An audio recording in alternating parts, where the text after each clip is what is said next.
तुल्या से प्रयत्नम सवर्णम, इस सूत्र पर विचार चल रहा था।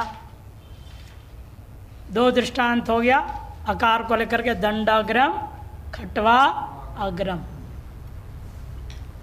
पूर्व में ह्रस्व पर में ह्रस्व, पूर्व में दीर्घ हो पर में ह्रस्व, पूर्व में दीर्घ पर में भी दीर्घ हो, पूर्व में ह्रस्व और पर में दीर्घ हो तो भी दीर्घ ही आदेश होगा। इसे जान के दृष्टांत ऐसे किया, दंड खटवा, पूर्व में ह्रस्व और दीर्घ, पर में दोनों ह्रस्व दिखाया, अग्रम अग्रम। और पूर्व ह्रस्व और पर में दीर्घ भी दे सकते, दंड आढ़कम, दंड आढ़कम, पूर्व ह्रस्व पर में दीर्घ हो गया।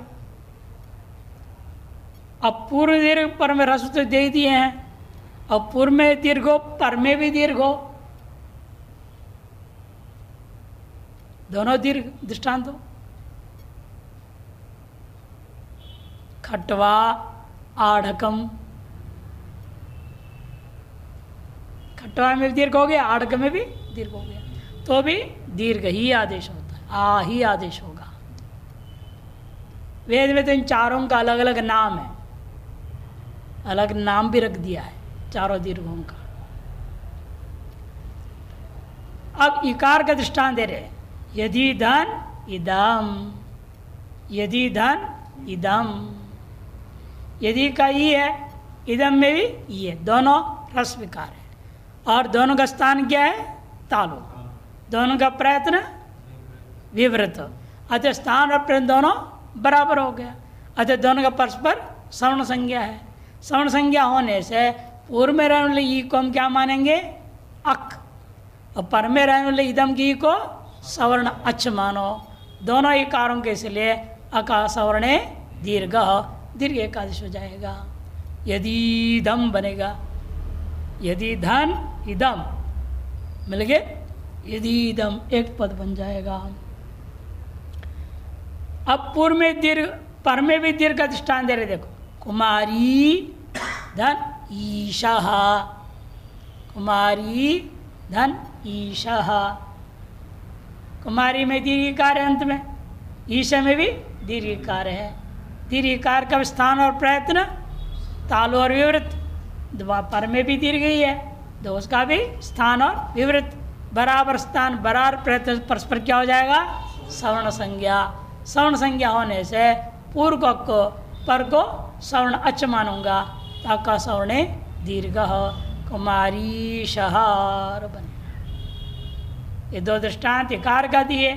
अब अक में क्या है? अ, ई, उ और री, वो का दृष्टांत दे रहे, देखो, भानुदन उदय, सूर्य का उदय हो गया।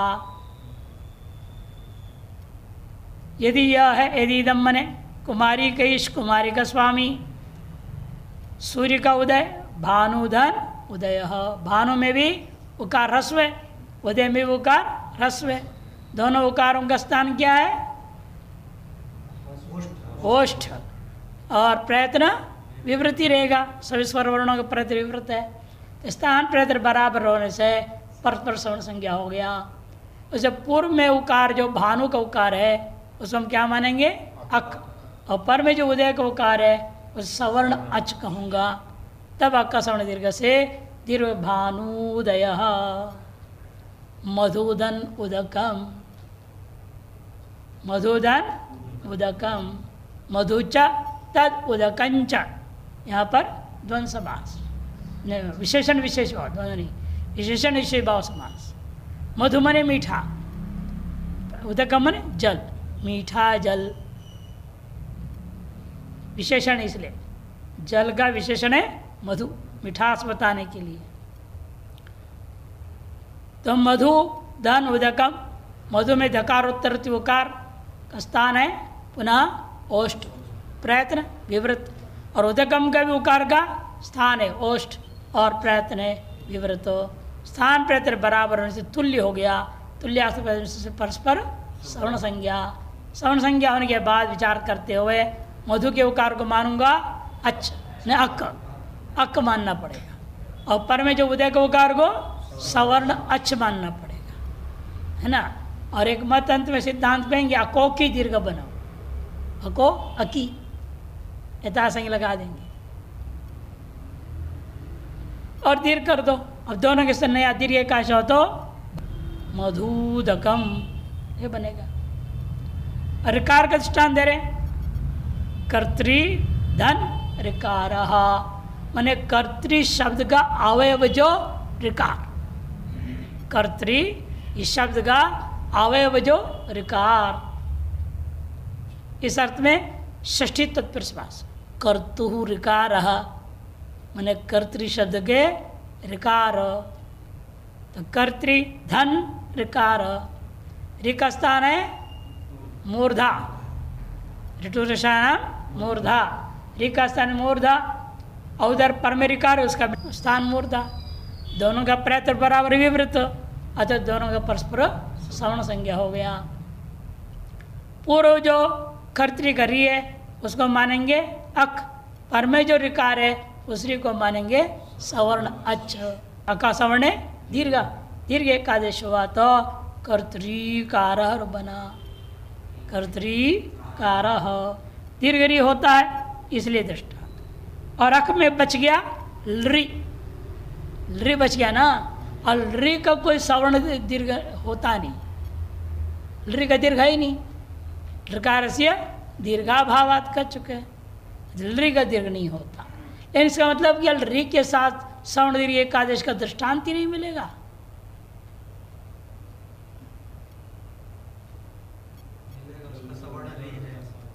हाँ, उस सवर्ण संज्ञा आगे एक सूत्र आएगा, अनुदित सवर्णस्य चा प्रत्यय, इसी प्रथम अध्याय प्रथम पाद में ही आएगा।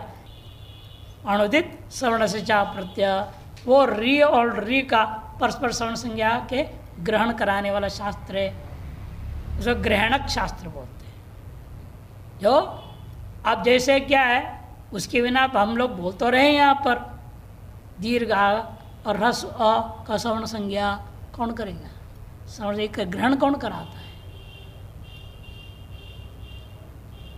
क्यों ये ग्रहण नहीं करा सकता। ये जो बोल रहा है जो वर्ण समामनाय में है, अचकन से क्या आएगा, आयुरी आएगा, वहाँ दीर्घ आ कहाँ है वर्ण समामनाय में, दीर्घा तो है ही नहीं, दीर्घ को कौन ग्रहण कराएगा। जब तक दीर्घ को हम ग्रहण नहीं करेंगे उसका सवर्ण संज्ञा कैसे कर दोगे। क्या वर्ण समामनाय पढ़ते हो, आ योन ऋल ऋके ओंगा योच, कहीं दीर्घ आ तो आया ही नहीं, दीर्घ आ भी है इसमें क्या प्रमाण है फिर। बिना ग्रहणक शास्त्र के द्वारा अ से पूरे 18 कितने हैं आकार, 18 आकार है। कैसे 18 हो गया, ह्रस्व दीर्घ प्लुत, इसके आधार पर हम 3 पहले मानेंगे, फिर प्रत्येक को क्या करेंगे हम अनुनासिक और अनुनासिक भेद करेंगे, तो 3 गुणा 6 हो जाएगा। और प्रत्येक को फिर उदात अनुदात और स्वरित स्वर को लेकर के कर देंगे, चौथे 6 या 18 आकार हो जाएंगे। उन 18 आकारों को ग्रहण करेगा का नाम ही ग्रहणक शास्त्र। वो कौन है, वो अनुदित सवर्ण से चा प्रत्यय, एक 69 1169 है, ये समझ लो 1169 उससे ग्रहण होगा। जब ग्रहण कराता है तब अ का आ के साथ सवर्ण हो जाएगा संज्ञा, और सवर्ण संज्ञा इसे री का ई के साथ, री कल री के साथ, और रिल री वर्णोर्मिता सावर्ण्यम वाच्यम, एक वार्तिक आता है, री और री इनका परस्पर सवर्ण संज्ञा कर देता है। अतएव मान लो होत्री धन ऋकार प्रयोग कर रहा हूँ, होत्री धन ऋकार माने होता का ऋकार, होता का ऋकार क्या होता है, होता का टेढ़ापन, ऋकार कहते हैं टेढ़ेपन को, और ऋकार से भगवान कृष्ण को भी लेते हैं, ऋकारस्य इव आकृतिरिव आकृतिर्यस्य, ऋकारस्य आकृतिरिव आकृतिर्यस्य, ऋकार जैसा टेढ़ा यूँ दिखता है, वैसे टेढ़े टेढ़े खड़े होकर बांसुरी बजाता है जो, उसको भी ऋकार ही कहेंगे। तो होतुल ऋकार से सीधा अर्थ होता है टेढ़ा मेढ़ा है जो अक्षर। होत्री धन ऋकार, समास किया पर होतुल ऋकार, होता का टेढ़ापन इस अर्थ में। अब दीर्घ की आदेश करोगे, री और री के सवर्ण संज्ञा है, पूर्व री को अक मान लिया, पर री को सवर्ण अच मानूंगा, तो दन सब सवर्ण दीर्घ एकाश करनी है। यह है कंठ स्थान वाला, यहाँ वाला मूर्धा, उधर वाला कौन है? दंत। होत्री मेरी क्या है? मूर्धा है, उधर है री में दंत। दोनों के स्थान वाला एक आपको सवर्ण दीर्घ मिलेगा ही नहीं। स्थान भिन्न होने पर भी आपने सवर्ण संज्ञा कर दिया वार्तिककार की कृपा से। ये वार्तिककार ने कहा रिल री वर्ण और मिता सवर्ण वाच्यम, इसे रिल री भले ही सवर्ण संज्ञा हो गया, यानी एकादेश कैसे करूंगा? तब कैसे सवर्ण के बल पर ही कर दिया जाएगा कि री से 30 ग्रहण होता है, री से भी 30 ग्रहण होता है कि री का अपना 18 और री का 12, 18 और 12 30। ग्रहणक शास्त्र की विशेष यही है। अतएव होत्री दल ऋकार लिखूंगा, या सवर्ण दीर्घ होगा तो होत्रीकार ही होगा, दीर्घ री ही आदेश होगा वहां पे। एल री का दृष्टांत बनता है। अब इस सूत्र के जो तुल्यास प्रतिसवर्णम सूत्र है, इसका बांधने वाला सूत्र ला रहे, निषेधक सूत्र ला रहे, नाझलो सूत्र। इस सूत्र में पूरे सूत्र का अनुवृत्ति होगा, इस पूरे सूत्र का सूत्र उच्चारण करेंगे। नाझलो, नाझलो, न अलग पद है, अझलो अलग पद है, दो पद है। न है अव्यय, न है अव्यय, और अझलो प्रथमा का द्विवचन। अच्छा हल्च इति अच हल होना चाहिए, अझल कैसे हो गया? अछल, अछल की जगह अझल कैसे हो गया? संधि कार्य लग गए यहाँ पर। अच के चकार को क्या हुआ? पहले झलाम जशोनते, च को ज कर दूंगा, उसके योग में झयो हो अन्य तरस्याम, हकार को झय आदेश हो जाता है, झय से पर हकार को आदेश हो जाएगा, चतुर्थ वर्ण, इसलिए झ हो गया। चतुर्थ सवर्ण ज का सवर्ण जब महाप्राण कौन होगा? झ, इसलिए ह को हो गया झ, अझलो बना है वो अच अल हल, अच और हल है। जिन अच वर्णों का जिन हल वर्णों के साथ परस्पर स्थान और प्रयत्न एक हो जाता है, उन अच का हलों के साथ सवर्ण संज्ञा प्राप्त हो जाएगा, उनको ही निषेध करता है। मैंने पहले भी एक बार बता चुका हूँ, ये तभी संभव है जब हम केवल 4 प्रयत्न मानेंगे, ईशद विवृद्ध अलग नहीं मानेंगे। तब आपने पहले क्या पढ़ा? ईशद विवृद्ध पुष्पनाम लघु में पढ़ते हुआ अलग से, लेकिन इसका ऐसा नहीं है। तो अच प्रत्याहार मने स्वर वर्ण, इनका हो जाता है विवृद्ध प्रयत्न। और जो शल प्रत्याहार है, जिसको क्या कहते हैं? ऊष्मावर्ण, इसका भी प्रयत्न विवृद्ध है। अब शल में 4 है आपका, श, श, स, ह। इनका स्थान है तालु, इसका है मूर्धा, सा का है दंत, ह का है कंठ। अब अच में देख, ये हो गया शल की महिमा। अच में तालु स्थान वाला कौन है? ई। मूर्धा स्थान वाला री।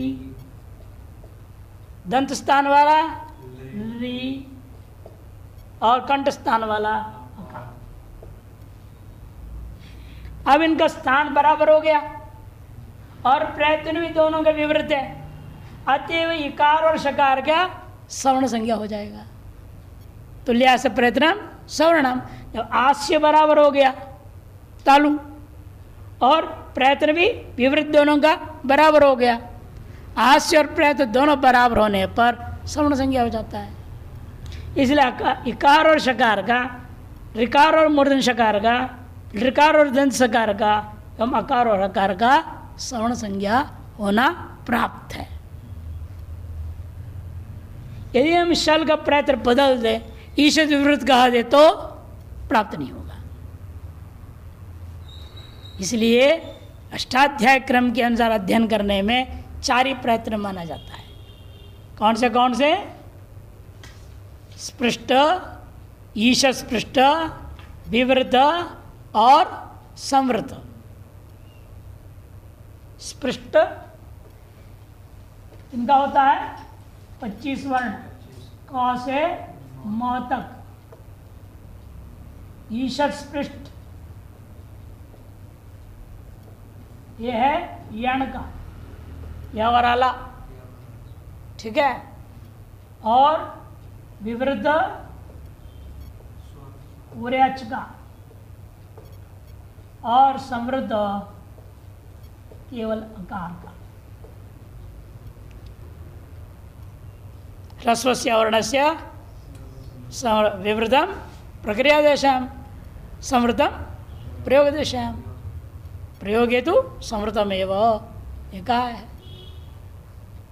यह आपका बाह्य मैंने आपका आभ्यंतर प्रत्यय का स्वरूप है। और यदि हम शल को क्या कहेंगे? ईशद विवृत। एक अतिरिक्त मान लेंगे। यदि मान लो ईशद विवृत, तब ये समस्या ही नहीं रहेगी। फिर नाच जलो सूत्र की जरूरत ही नहीं। फिर नाच जलो सूत्र की जरूरत ही नहीं। प्रयत्न भिन्न हो गया, सवर्ण संज्ञा प्राप्त ही नहीं, तो निषेध क्या करोगे? प्राप्त हो सत्याम निषेध कानून है। सामान्यम क्या है? प्राप्त हो सत्याम निषेध। जब प्राप्ति ही नहीं है तो निषेध क्या करना? इसीलिए लघु के क्रम में इसलिए नाच जलो सूत्र को लाते ही नहीं है, क्यों? 5 प्रयत्न मान लिए, उन्हें जरूरत ही नहीं है। लेकिन यहाँ अष्टाध्याय क्रम से जब पढ़ोगे तब तो इसको नहीं मानना है। सही यही है कि वैदिक व्याकरण में, प्रातिशाख्य ग्रंथों में सब में 4 ही प्रयत्न कहा गया। ये कुछ नवियों ने बाद में कल्पना कर ली है, व्यवस्था प्रदान कर दिया अपने हिसाब से, और एक सूत्र को कम कर दिया। नाच जरूर सूत्र की जरूरत नहीं है कह दिया। लेकिन वैदिक प्रक्रिया के अनुसार तो वेदों में 4 ही प्रत्यय पर सारी व्यवस्था है। अतएव पाणिनि ने नाच जलो सूत्र बनाया है, नहीं सूत्र की जरूरत नहीं पड़ती। देखो, अच्छा हलचेत झलो इतरे दिन समास है। अनुवृत्ति हो रही है, तुल्या से प्रयत्नम सवर्णम, पूरे सूत्र की अनुवृत्ति है। अर्थ से लिख रहे हैं तुल्या से प्रयत्न अपि अच्छा लो परस्परम सवर्ण संजको न भवतः। भले ही प्रयत्न और आस्य मन स्थान और प्रयत्न दोनों भले ही तुल्य हो जाए, किन दोनों के बीच में? ये अच और इन हल के बीच में, फिर भी उनका सवर्ण संज्ञा न हो कर दिया, निषेध कर दिया। इसका लाभ कहाँ है आपको? जब दृष्टान दे रहे, दंड दन हस्त,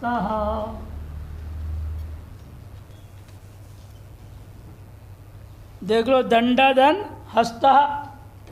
यहां पर क्या है?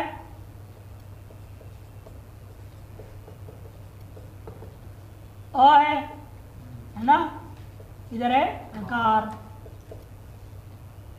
दोनों का स्थान कंठ है, दोनों का प्रयत्न विवृत है, इसे दोनों का सवर्ण संज्ञा हो जाएगा। सवर्ण संज्ञा होने से हम इसको मानेंगे अक, इसको मानेंगे सवर्ण अच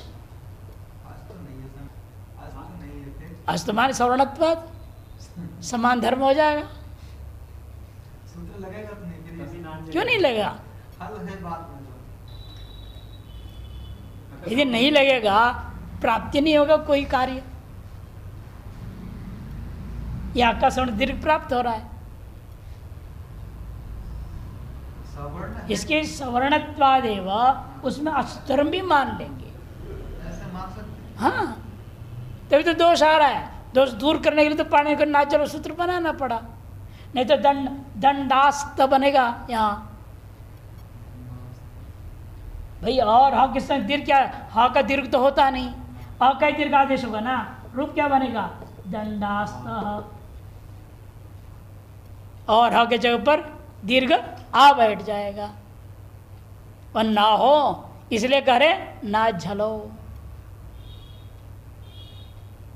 ये सूत्र की जरूरत ही नहीं थी।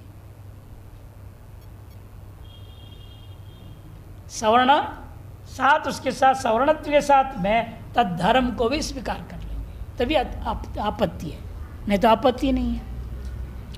एवं में एक और दृष्टांत दे रहे हो, दधी धन शीतलम, दधी शीतलम,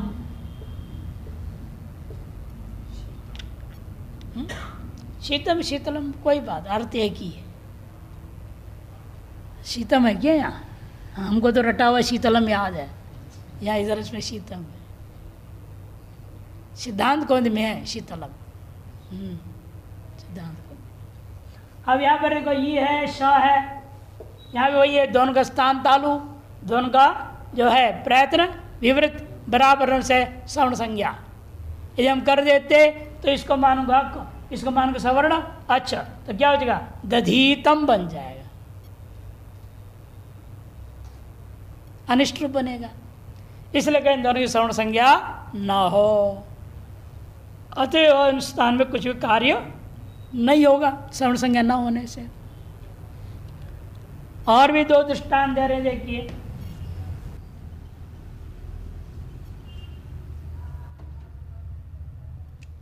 विपाशा एक नदी है, व्यास नदी को बोलते विपाशा। विपाशा व्यास नदी का गांव है, जो ऊपर कुल्लू मनाली है ना हिमाचल, वहाँ से निकलता है व्यास नदी, मंडी वगैरह होते हुए जाता है। तो उस विपाशा नदी में जो पैदा हुआ मछली, बता रहे वैपाशो मत्स्य, तत्र भवार्थ में विपाशा से अणुवा तो वही पाश अ है। अब यहाँ तालु सकार है, उधर अकार है, अकासवणे दीर्घ नहीं, सॉरी श के संज्ञा किसके साथ हुई ई ओ, श का सवर्ण संज्ञा किसके साथ हुआ ई के साथ, और उधर हो गया अच्छ पर में है ही है, इको यणचि प्राप्त हो जाए।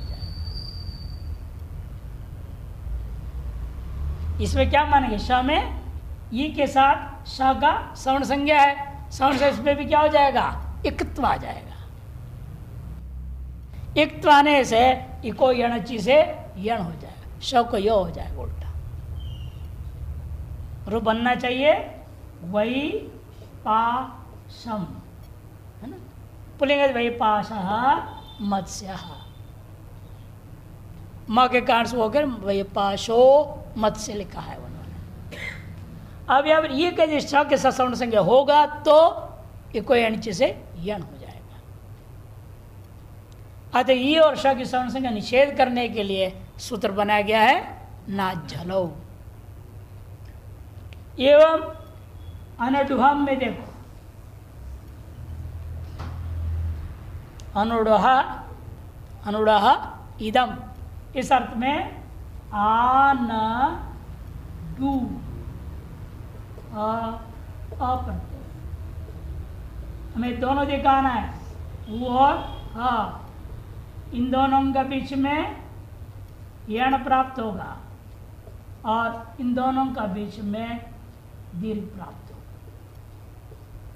यदि सवर्ण संज्ञा हो जाए तो कि ह में क्या आ जाएगा, अत्व आ जाएगा, आग ह का सवर्ण संज्ञा है, और ये अच के पर रहते हुए ऊ को यण हो जाएगा, इसको अच मान के अच ई को यणची, और ये भी है वो भी है, ये भी अक और अच हो जाएगा, अक का सवर्ण दीर्घ प्राप्त होगा। अतएव इस अकार और हकार का सवर्ण संज्ञा निषेध कर दिया, ना जलो। ये तो दृष्टांत यहाँ वैपाशो मत्स्य आनडुहम चर्म, ये अनडू का चर्म, अनडू किसको कहते हैं, सांड या बैल, हाँ बैल का चमड़ा, बैल का चमड़ा अर्थ में है, उस अर्थ में आण प्रत्यय हुआ यहाँ पर। इसलिए ह का यदि अ के साथ सवर्ण संज्ञा हो जाएगा तो हकार में भी सवर्णत्वेन अचत्व आ जाएगा, तो उस अच के प्रत्यय इधर यण होगा, और उसको अक मानूंगा तो उधर अ के साथ सवर्ण दीर्घ होने लगेगा। ये ना होवे इसलिए और ह का अच और हल का सवर्ण संज्ञा निषेध कर दिया, ना झलो सूत्र से। इस प्रकार सवर्ण संज्ञा का प्रकरण 2 सूत्र था, पूरा हो गया।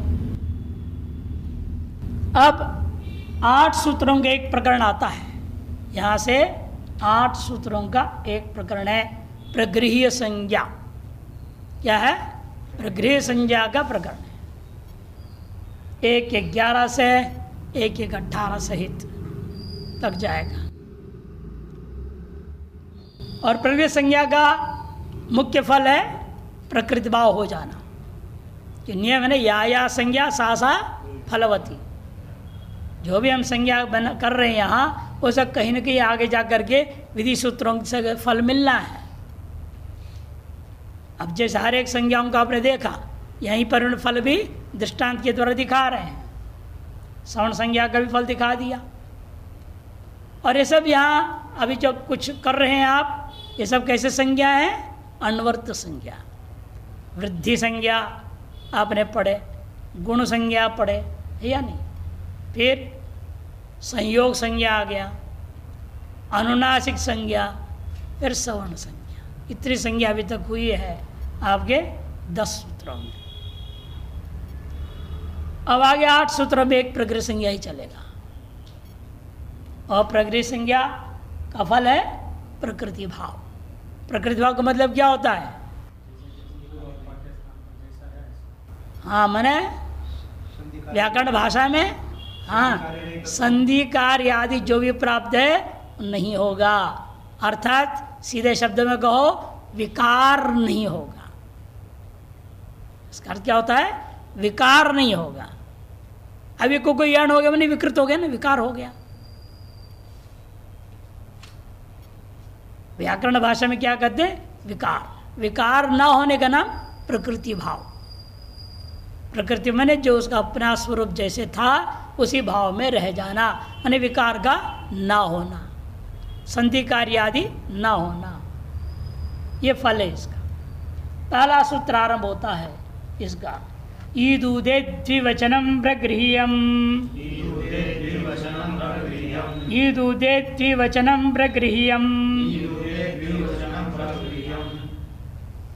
ईदूदे द्विवचनम। ईदूदेत अलग पद है, प्रथमा के एक वचन, द्विवचनम अलग पद है, प्रथमा के एक वचन, और प्रगृह्यम भी अलग पद है, प्रथमा का एक वचन। 3 पद है, प्रत्येक पद का सब के सब प्रथमा के एक वचन के ही हैं। ईदूदेत में समास भी है, समाहार द्वंद्व समास है, ईच ऊच एच, दीर्घ ई दीर्घ ऊ और एक, ईच ऊच एच इति ईदूदेत। समाहार समास होने से नपुंसक लिंग एक वचन होता है, सु आता है, लुक हो गया, स्वमोर नपुंसकात, लुक कर देता है, अतः रूप रह गया ईदूदेत। समास किया है, समाहार द्वंद्व करना है कि तरह ये कैसे पता लगा है? ये जो पद का प्रत्यय देख लो, ये एक वचन हुआ है ना।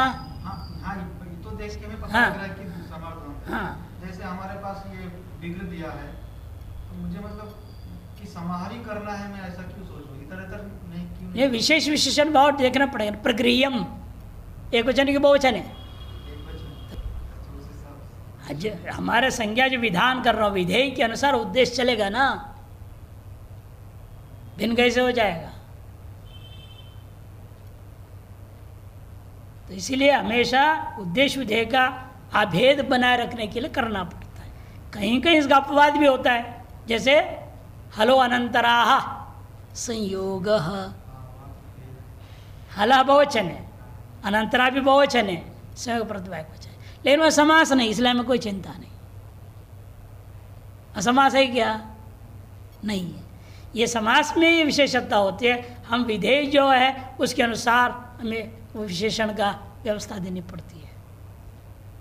उद्देश्य और विधेय भाग को देखा जाता है। जैसे आद वृद्धिर आदैच क्यों कहा? वहाँ भी ऐसे किया ना, वृद्धि क्या है? एक वचन से जिनकी संज्ञा हो रही है वहाँ भी एक वचन करना पड़ा। आदेंग गुणः एक वचन करना पड़ा। तुल्या से प्रयत्नम समास हुआ यहाँ पर, सवर्णम एक वचन है, इसे यहाँ भी एक वचन करना पड़ा। समास में विशेष तौर पर ध्यान रखना पड़ता है, उस विधेयभूत या विशेषभूत वस्तु क्या है, वह कौन सा लिंग है, कौन सा वचन है, उसके आधार पर समास निर्णय हो जाएगा। समाहार द्वंद्व अथवा इतर इतर। यह आप करते करते आपको अभ्यास से दिखाई देगा, यहाँ ऐसा इसलिए यहाँ ऐसा हुआ है। अब यहाँ पर एक सूत्र आगे पढ़ेंगे आप, ये न विदिस तदंतस्य 1171 1171 में आने वाला है। वो कहता है तदंत विधि करो। कोई भी वर्ण हम बोलते हैं, वर्ण अकेले का प्रयोग होता भी है, नहीं भी होता है, लेकिन केवल अकेले वर्ण के लिए हमें कार्य नहीं करना है। वह वर्ण है अंत में जिसका, वो संपूर्ण के स्थान में करना है।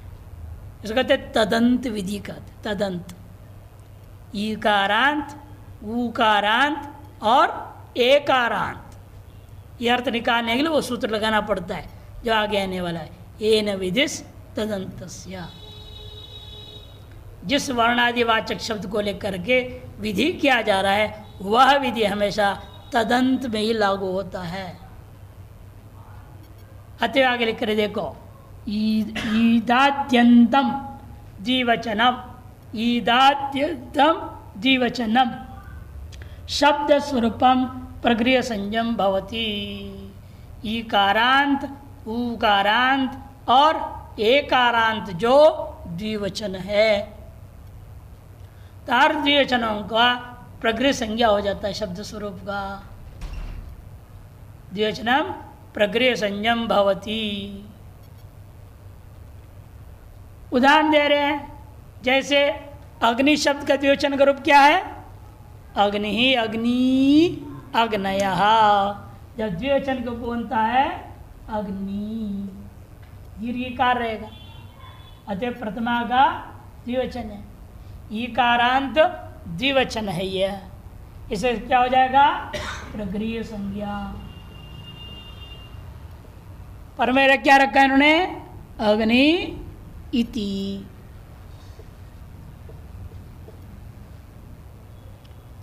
अब देखो, दीर्घिकार है, पर में रस विकार है, इन दोनों का क्या होगा? परस्पर सवर्ण संज्ञा। कि दोनों का स्थान तालो, दोनों का प्रयत्न विवृत है। अतः तुल्यास प्रयत्न सवर्णम से इस दीर्घिकार का उस रस के साथ सवर्ण संज्ञा हो गया। सवर्ण संज्ञा होने से अका सवर्णे दीर्घ हो, यक है और सवर्णच मिल गया, दीर्घ आदेश होना प्राप्त हुआ।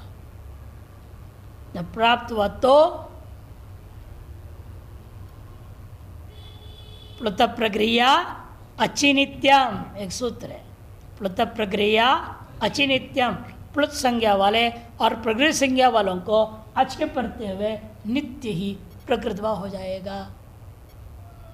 अतः प्राप्त दीर्घ कार्य जो था वो नहीं होगा, क्यों? इसकी क्या है? प्रकृति संज्ञा है। जिसकी प्रकृति संज्ञा होती है उससे पर में क्या है? ये को हम क्या मानेंगे? अच, अच। प्लुत प्रक्रिया अची, प्लुत अथवा प्रक्रिया, यहाँ प्रक्रिया है, प्रकृति से पर में अच्छो तो वह चाहे सवर्ण अच्छो चाहे असवर्ण अच्छो, उसे कोई लेना देना नहीं। इसलिए असवर्ण भी दिखाएंगे, देखो जैसे गंगे अमू, गंगे धन अमू, एकार है वह अकार है, असवर्ण है, प्रकृति भाव हो जाएगा। ये दृष्टांत समझा रहे हैं कि पहले अग्नि इति, वायु इति, दीर्घ उकार के लिए दृष्टांत दे रहे हैं वायु इति, और एकार के लिए दृष्टांत हो गया गंगे अमू। इन्होंने क्या दिया एकार के लिए? माले इति, माले इति। ये एकार क्या है? माला माले मालाहा, है ना।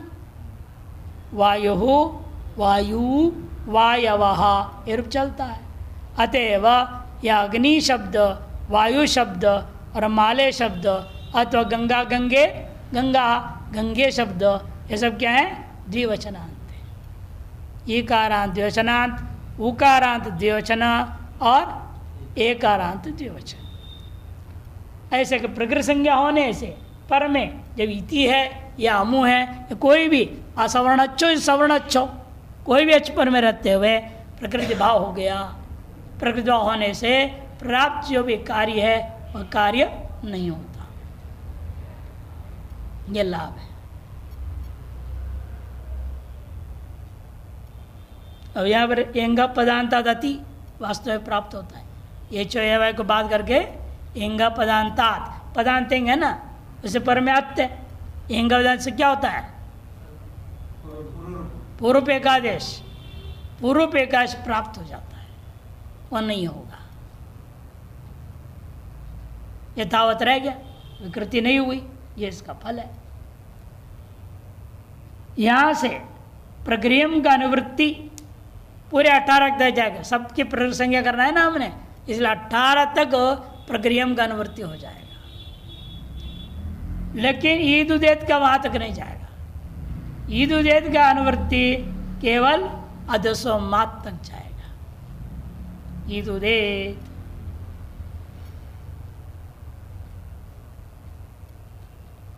और ईद उदेत में द्विवचन का भी अनुवृत्ति नहीं करना है। केवल ईद उदेत का अनुवृत्ति हुआ, अगला सूत्र में जाएगा, और प्रक्रियम तो 18 तक जा ही रहा है, लेकिन द्विवचन का अनुवृत्ति नहीं जाएगा अगला सूत्र में। वहाँ बहुवचन में भी हमें दृष्टांत देंगे। इसलिए ईद उदेत द्विवचनान नहीं अनुवृत्ति होगा। अगला सूत्र में 2 ही शब्द का अनुवृत्ति हो रहा है, इसीलिए एक तो प्रक्रियम का और दूसरा ईद उदेत का। सूत्र है अधसो मात, अधसो मात, अधसा षष्ठी का एक वचन है और मात पंचमी का एक वचन है। पुरुष ईद उदेत को अनुवृत्ति किया और प्रक्रियम का भी अनुवृत्ति कर लेंगे। अर्थ निकलता है अधस संबंधी यो मकार तस्मात् परे य ईद उदेत तेषां प्रकृति संज्ञा भवति। अधस एक प्रातिपदिक है आपका, है ना, असौ इत्यादि रूप बनता है उसका, अधस शब्द का। उस अधस शब्द के अवयवभूता जो मकार, आप कहेंगे महाराज आप बोल रहे हो अधस या मकार कहाँ है? मकार तो है नहीं, आप कैसे बोल रहे अधस संबंधी जो मकार? तब कहेंगे ऐसा है, एक सूत्र है अधसो सिर दादू दो मह, वो दकार को मकार कर देता है। जब विभक्ति कार्य होगा तब दो नहीं रह जाएगा, दो हो जाएगा म, तब हमें अधस के संबंधी म मिलेगा। उस म से पर में क्या होना चाहिए? ईकार या ऊकार या एकार, तब उसकी प्रकृति संज्ञा हो जाएगा। अधस संबंधी यो मकार, अधस का संबंधी जो मकार, तस्मात् परे उस मकार से पर में ईद ऊद एत हो तो तार्श ईकारांत तादृश उकारांत और तार्श एकारांत जो पद है शब्द स्वरूप है उसका प्रगृह्य संज्ञा हो जाएगा। प्रगृह्य संज्ञा भवती। उदाहरण है अमी अत्र। अमी कहाँ का रूप है? ये तीत बहुवचन है, प्रथमा का बहुवचन। असौ अमू अमी, असौ अमू अमी ये रूप बनता है। इसे द्विवचन का अनुवृत्ति नहीं किया हमने, इकारांत मिलेगा नहीं। वह द्विवचन में, बहुवचन में ही इकार हो रहा है, द्विवचन वहाँ उकार रहेगा। असौ अमू द्विवचन में, अमी बहुवचन में। अमी यह 10 का रूप है, प्रथमा का बहुवचन का है। और पर में क्या है? अत्र के आकार है, अच्छ है। अतएव इस अमी का प्रकृत संज्ञा होने से यह प्राप्त क्या था? इको यणची, यण होना प्राप्त था, यण नहीं हुआ, प्रकृत भाव हो गया। प्रकृत संज्ञा होने के लाभ है। अमी अत्र, अमी आसते, आस्ते आसाते आस्ते ये बनता है। आसते आस्ते आसाते आसते ये बनता है बहुवचन, इसलिए आसते अमी आसते। क्रियापद आसते, अत्र तो अव्यय था। एवं उकारों के लिए दृष्टांत देंगे तो कल देखते हैं।